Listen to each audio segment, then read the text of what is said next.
Halo, selamat datang di channel yang tidak menginspirasi ini. Tetap dukung kami dengan bagikan video ini. Jangan lupa like, komen, dan subscribe biar kami selalu semangat. Tetap berbahagia guys.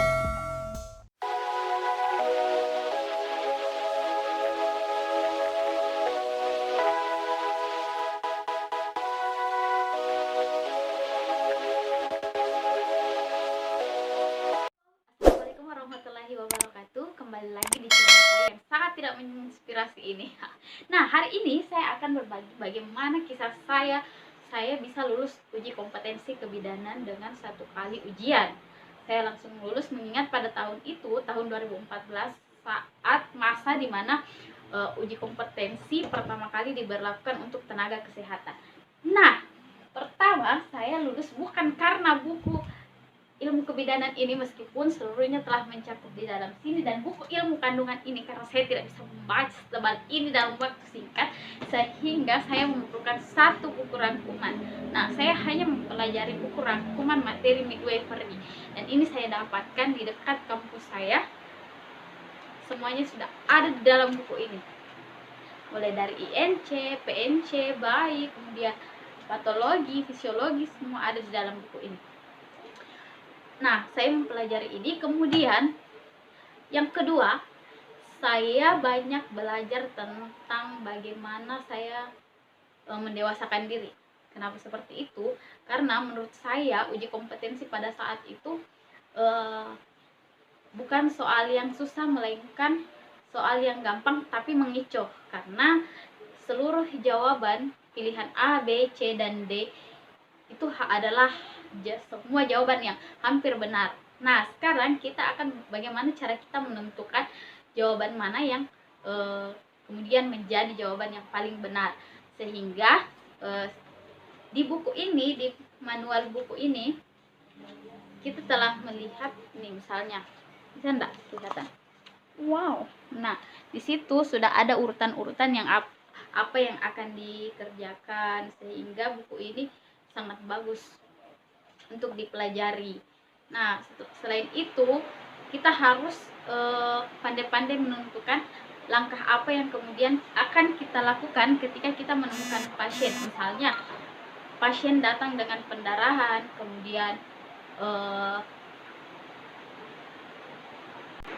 nah, misalnya pasien datang dengan kondisi pendarahan, apa yang pertama kali kita lakukan? Apakah kita akan merujuk, misalnya kita menjadi bidan di sebuah puskesmas, kemudian kita berada dalam kondisi kita sedang menjaga dan menerima pasien dengan kondisi pendarahan, dan pada saat itu ternyata pasien itu tidak bisa dikerjakan di puskesmas. Apa yang kita lakukan? Apakah kita langsung merujuk atau kita memasang infus dulu? Nah, ternyata ketika dalam kondisi seperti ini, nah kita harus menentukan langkah apa yang paling tepat untuk kita lakukan. Nah, itu adalah salah satu contoh soal-soal yang ada di dalam uji kompetensi. Sehingga sebelum mengikuti uji kompetensi, kita harus banyak menenangkan diri, kemudian banyak berpikiran positif, sehingga kita bisa menentukan hal apa yang pertama akan kita lakukan. Karena bukan hanya sebuah teori gampang, mungkin kita bisa belajar, bisa menghafal, sudah bisa teori, cuman untuk menentukan langkah yang tepat pada pasien, misalnya dengan pasien pendarahan, itu belum tentu bisa dilakukan oleh semua orang. Kecuali mereka sudah fasih, mereka sudah mahir, mereka sudah ahli, dia pasti bisa menentukan. Sehingga kita perlu banyak belajar, kita perlu banyak praktek, kita perlu banyak menenangkan diri supaya kita mengambil keputusan yang tepat.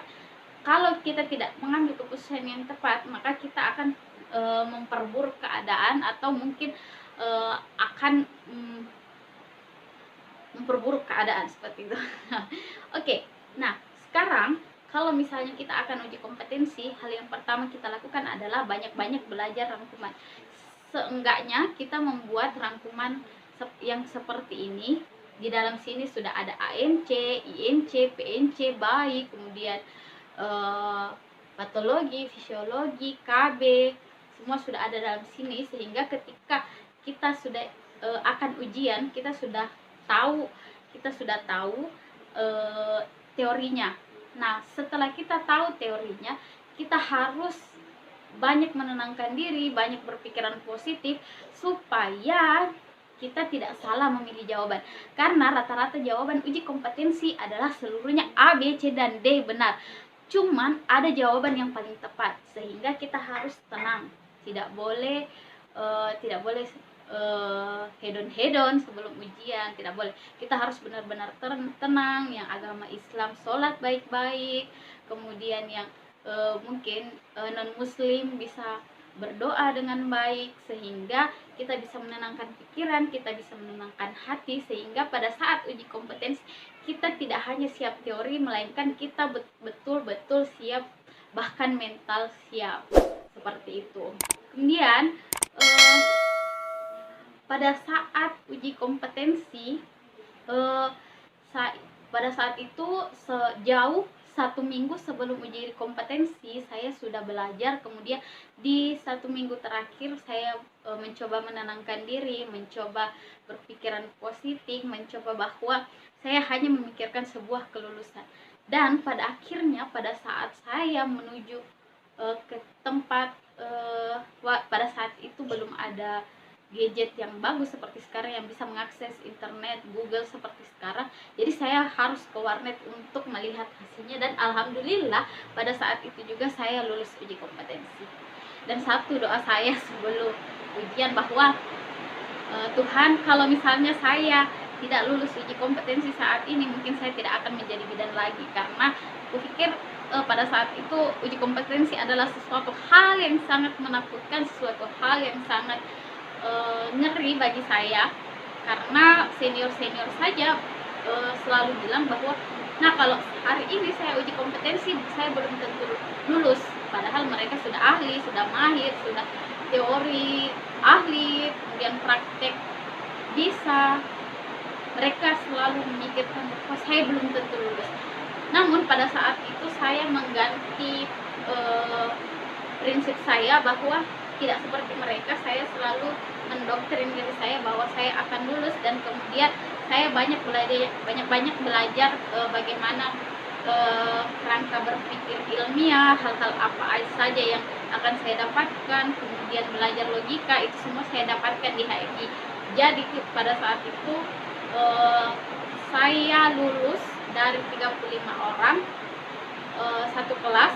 Pada saat itu saya lulus 2 orang. Kalau tidak salah dari 300 orang mahasiswa yang lulus tidak sampai 100-an orang. Jadi siapkan diri, siapkan mental, siapkan fisik, jangan sampai sakit sebelum mengikuti uji kompetensi. Tetap sehat, tetap semangat, kemudian banyak-banyak berdoa. Semoga yang belum lulus diluluskan segera dan mampu memiliki STR supaya bisa menjadi bidan. Kemudian mungkin itu dari saya. Lebih dan kurangnya mohon dimaafkan. Ikuti terus channel saya, bagikan, share video ini supaya kami tetap semangat untuk membuat video. Bagikan video ini, dan lebih dan kurangnya mohon dimaafkan. Assalamualaikum warahmatullahi wabarakatuh.